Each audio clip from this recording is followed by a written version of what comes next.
El café ha acompañado a la civilización humana desde el siglo IX, cuando fue descubierto en las tierras altas de Etiopía. Desde allí viajó al mundo árabe, llegó a Europa en el siglo XVII, y para el siglo XVIII se había convertido en el cultivo que transformaría a América Latina para siempre. Hoy, el café es la segunda materia prima más comerciada del mundo después del petróleo, y se consumen más de 2.250 millones de tazas cada día en todo el planeta.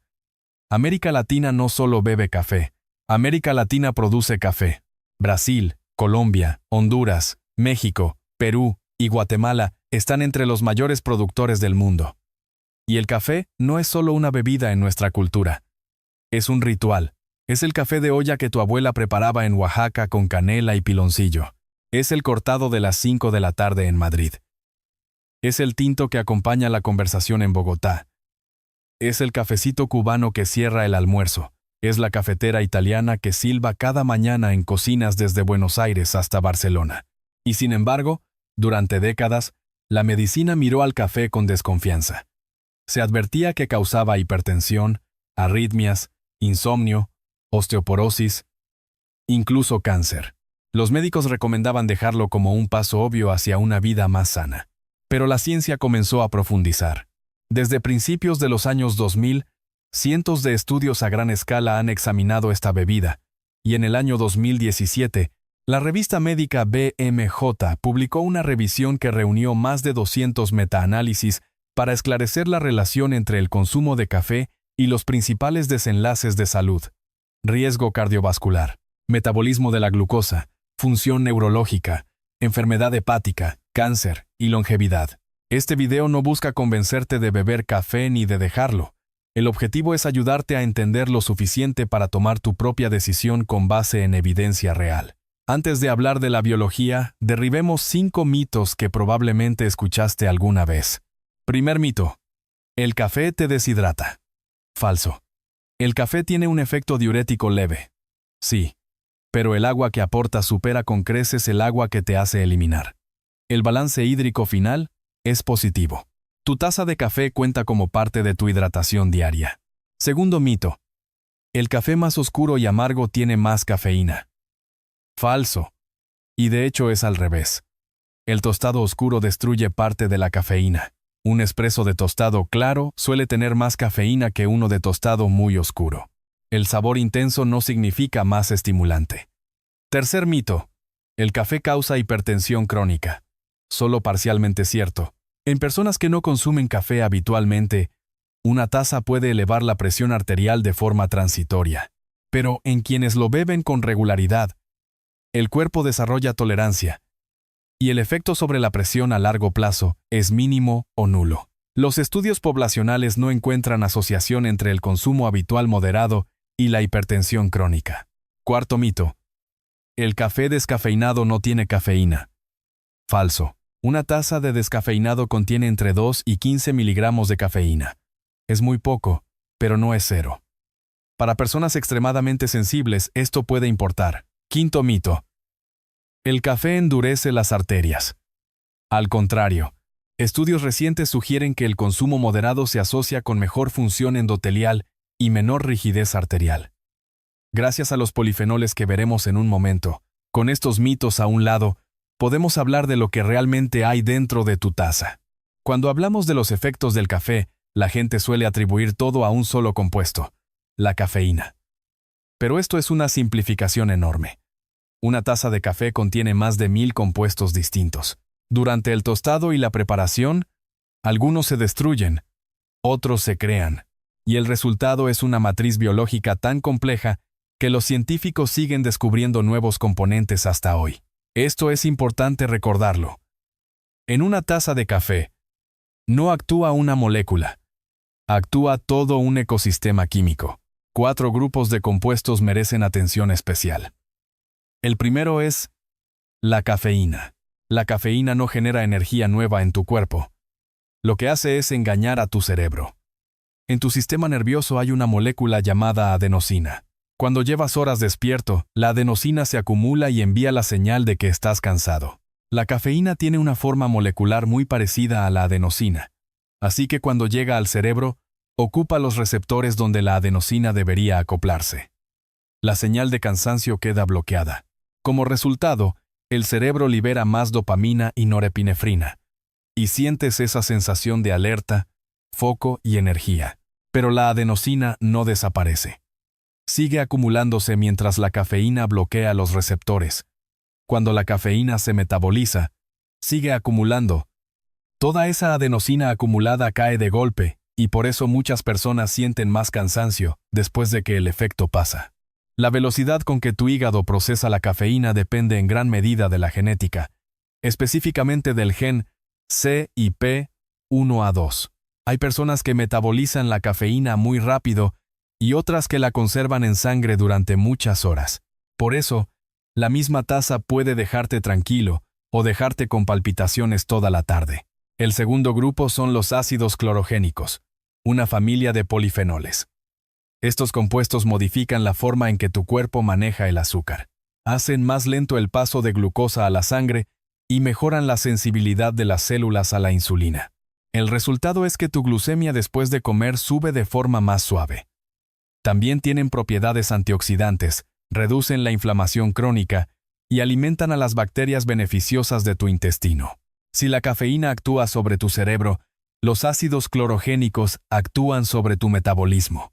El tercer grupo son dos compuestos menos conocidos, el cafestol y el cagueol. Estos se encuentran en los aceites naturales del grano. Por un lado, activan mecanismos de protección celular y ayudan al hígado a desintoxicar. Por el otro, son potentes elevadores del colesterol LDL, el llamado colesterol malo. Y aquí viene el punto crucial. Estos compuestos están en la parte oleosa del café, así que el método de preparación determina cuánto entra a tu taza. Cuando usas un filtro de papel, la mayoría queda atrapado en el filtro. Cuando preparas café con cafetera italiana, prensa francesa, café de olla o cualquier método sin filtro de papel, estos compuestos llegan directamente a tu taza, lo que significa que un café preparado en moka y otro en cafetera de filtro no son bioquímicamente la misma bebida, aunque sepan parecido. El cuarto grupo son la trigonelina y las melanoidinas, compuestos que en gran parte se forman durante el tostado. La trigonelina al calentarse se transforma parcialmente en vitamina B3 y se ha estudiado por su capacidad de proteger neuronas y regular la glucosa. Las melanoidinas son moléculas grandes que se forman cuando los azúcares y las proteínas reaccionan con el calor, lo que se llama reacción de Maillard. Son responsables del color marrón profundo y del aroma característico del café tostado. Y curiosamente, en tu intestino se comportan como fibra soluble. No se absorben y alimentan a las bacterias beneficiosas del colon. Hablemos ahora de lo que los estudios han documentado consistentemente. El primero, y posiblemente el más sólido, es la protección hepática. Si tuviera que elegir un solo beneficio del café que la ciencia ha demostrado de forma contundente, sería este.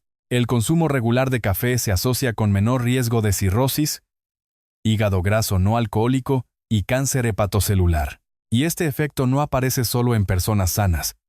Incluso en quienes ya tienen elevación de enzimas hepáticas, hígado graso o hepatitis crónica, beber café con regularidad se relaciona con una progresión más lenta del daño hepático. El mecanismo funciona en dos frentes. Por un lado, los polifenoles del café reducen la inflamación silenciosa que con los años va deteriorando al hígado. Por otro, el café regula la acumulación de grasa en las células hepáticas, frenando el ciclo que va de hígado graso a hepatitis y de hepatitis a cirrosis. El segundo beneficio es la reducción del riesgo de diabetes tipo 2. Datos combinados de más de 1 millón de personas seguidas durante años muestran que cada taza adicional de café diaria reduce ligeramente el riesgo. Y aquí hay un dato importante. El efecto persiste incluso con café descafeinado, lo que significa que la cafeína no es la responsable principal. El ácido clorogénico inhibe una enzima en el hígado encargada de producir glucosa después de las comidas y al mismo tiempo activa las vías que ayudan a las células musculares a absorber el azúcar. El resultado es una glucemia post-comida más baja y estable. Pero atención, este beneficio se anula por completo si bebes el café con mucha azúcar, leche condensada azucarada o jarabes. El café de olla tradicional con piloncillo es delicioso, pero biológicamente está jugando un juego distinto al café negro. El tercer beneficio, y uno que merece especial atención, es la protección del cerebro. Los estudios poblacionales muestran de forma muy consistente que las personas que beben café con regularidad tienen aproximadamente un 30% menos de riesgo de desarrollar enfermedad de Parkinson en comparación con quienes no lo beben. La asociación es lo suficientemente fuerte como para que los investigadores la consideren causal en este caso. El mecanismo propuesto incluye varias vías. La cafeína protege las neuronas dopaminérgicas, que son las que se pierden en el Parkinson. Los polifenoles reducen el estrés oxidativo en el cerebro, y hay evidencia de que ciertos compuestos del café ayudan a limpiar las proteínas mal plegadas, como la alfa-sinucleína, que se acumulan en estas enfermedades. El efecto sobre el Alzheimer es algo más débil pero también consistente. El consumo moderado a largo plazo se asocia con menor riesgo de deterioro cognitivo y demencia. En el corto plazo, el café también mejora la memoria de trabajo, la atención y la velocidad de procesamiento. Lo que cualquier persona que bebe café por la mañana ya sabe por experiencia. El cuarto beneficio es cardiovascular. Y este sorprenderá a quienes crecieron escuchando que el café era malo para el corazón. Los metaanálisis modernos muestran una relación en forma de J. El riesgo cardiovascular es más bajo en quienes beben entre 3 y 5 tazas al día, y comienza a subir solo con consumos más altos. 3 tazas diarias se asocian con aproximadamente un 15% menos de riesgo de enfermedad coronaria. Los mecanismos incluyen mejor función endotelial, efectos antiinflamatorios y mejora del perfil metabólico general. Esto no aplica a personas con arritmias diagnosticadas, quienes deben tener más precaución. El quinto beneficio es la reducción del riesgo de ciertos cánceres. La asociación más fuerte es con el cáncer de hígado, donde el consumo regular se asocia con hasta un 40% menos de riesgo. También se ha observado reducción en cáncer colorectal, cáncer endometrial y algunos tipos de cáncer de piel. El café no es una cura ni un tratamiento, pero como hábito de fondo parece contribuir a un terreno biológico menos favorable para el desarrollo de ciertos tumores. El sexto, y quizás el más importante en términos prácticos, es la longevidad general. Un estudio del Instituto Nacional del Cáncer de Estados Unidos, realizado en más de 400,000 personas, encontró que quienes bebían entre 3 y 4 tazas diarias tenían entre 10 y 15% menos riesgo de mortalidad por cualquier causa en comparación con los no consumidores. El punto óptimo parece estar entre 3 y 4 tazas al día. Y el último beneficio que vale la pena mencionar es sobre el ánimo. Cada taza diaria se asocia con aproximadamente un 8% menos de riesgo de depresión. Un estudio de Harvard de seguimiento prolongado encontró además asociación con menor riesgo de suicidio en consumidores moderados. El mecanismo involucra el aumento de dopamina y serotonina, además del efecto antiinflamatorio sobre el cerebro. Hasta aquí podría parecer que el café es una bendición universal. No lo es. Hay situaciones específicas donde su consumo causa problemas reales, y vale la pena conocerlas. El primer problema, y uno especialmente relevante para nuestra cultura hispanohablante, es el aumento del colesterol con métodos de preparación sin filtro de papel. La cafetera italiana, la prensa francesa, el café de olla, el café turco y el espresso muy concentrado todos permiten que el cafestol y el cahueol lleguen directamente a tu taza. En personas que beben varias tazas al día con estos métodos, los estudios muestran elevaciones de colesterol LDL de hasta 10 o 12 miligramos por decilitro. Esto no es trivial. Si ya tienes dislipidemia o riesgo cardiovascular elevado, la solución es simple. Cambia a café filtrado con papel o reduce los métodos sin filtro. Un espresso ocasional no es problema. 5 tazas de moca al día sí lo son. El segundo problema es el efecto sobre el sueño. La cafeína tiene una vida media de 5 a 6 horas en una persona promedio, lo que significa que la mitad de la cafeína de tu café de las 2 de la tarde sigue en tu cuerpo a las 8 de la noche. Y aunque logres dormirte, la calidad del sueño se deteriora. Hay menos tiempo en las fases profundas de sueño reparador, lo que se traduce en menos recuperación física, cognitiva y emocional. Muchas personas están creando un círculo vicioso. Duermen mal por el café de la tarde, se despiertan cansadas y necesitan más café para funcionar. La regla práctica es no consumir café después de las 2 de la tarde si te acuestas alrededor de las 10. Si sabes que eres metabolizador lento, adelanta el corte a las 12 del mediodía. El tercer problema es beber café con el estómago vacío y nada más despertar. Esto tiene al menos 3 efectos negativos documentados. Primero, la cafeína estimula la secreción de ácido gástrico mientras inhibe la producción de moco protector. El resultado es un estómago con más ácido y menos defensa, lo que con el tiempo favorece la gastritis y el reflujo. Segundo, justo después de despertar tu cortisol está en su pico natural, y añadir cafeína en ese momento sobreestimula el sistema y desregula el ritmo natural. Tercero, la cafeína en ayunas reduce temporalmente la sensibilidad a la insulina, lo que en personas con prediabetes o diabetes puede causar picos de glucosa más pronunciados. La recomendación es esperar al menos 90 minutos después de despertar, y siempre acompañar el café con algo de comida, especialmente si tu estómago es sensible. El cuarto problema involucra al embarazo. Aquí la recomendación es clara y rígida, sin mucho espacio para flexibilidad personal. La cafeína atraviesa la placenta y entra a la circulación del feto, pero el feto no tiene las enzimas hepáticas necesarias para metabolizarla.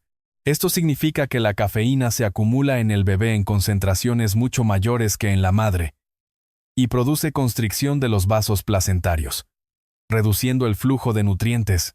El consumo alto durante el embarazo se asocia con bajo peso al nacer, parto prematuro y aumento del riesgo de pérdida fetal. La recomendación internacional es mantener el consumo total de cafeína por debajo de 200 miligramos diarios, contando todas las fuentes, no solo café, también té, chocolate oscuro, refrescos de cola, bebidas energéticas y ciertos medicamentos para el resfrío. El quinto problema afecta a las personas con metabolismo lento de cafeína. Recordemos que esto está determinado por el gen CYP1A2.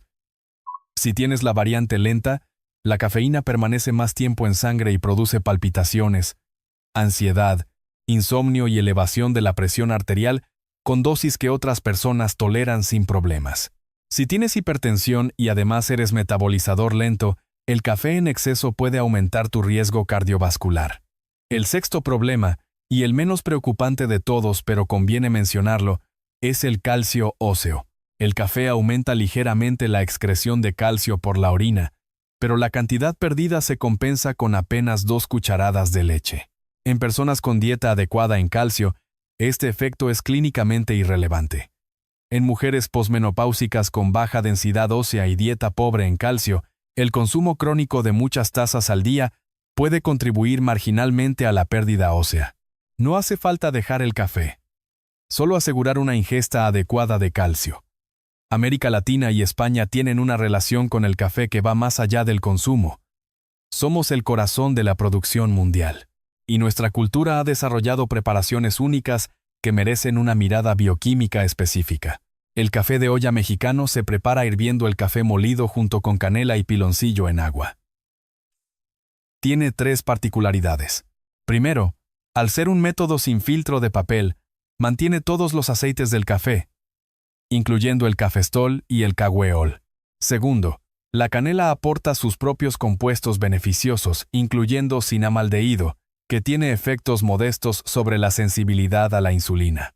Tercero, el piloncillo, aunque menos refinado que el azúcar blanco, sigue siendo azúcar y eleva la glucemia de forma similar. Una taza ocasional es perfectamente disfrutable. Varias tazas diarias con cantidades generosas de piloncillo cambian el cálculo metabólico. El café cubano y el cortado español son básicamente espresso muy concentrado, a veces con azúcar incorporada al momento de prepararlo. El espresso, al tener contacto breve con el agua, contiene menos cafestol que un café preparado por infusión prolongada, aunque más que un café filtrado. Si bebes varios espressos al día y tienes el colesterol elevado, este detalle importa. La cafetera italiana, conocida como moka pot o cafetera de moka, es quizás el método más usado en hogares desde Madrid hasta Buenos Aires. Es un método sin filtro de papel, por lo que el cafestol pasa libremente a la taza. 5 tazas diarias de moca durante años pueden tener un efecto medible sobre el perfil lipídico, especialmente en personas predispuestas. El tinto colombiano, en cambio, es habitualmente un café más ligero, preparado por goteo a través de tela o filtro de papel, lo que lo hace bioquímicamente similar al café de filtro de las cadenas modernas. Es una de las preparaciones más amables con el colesterol.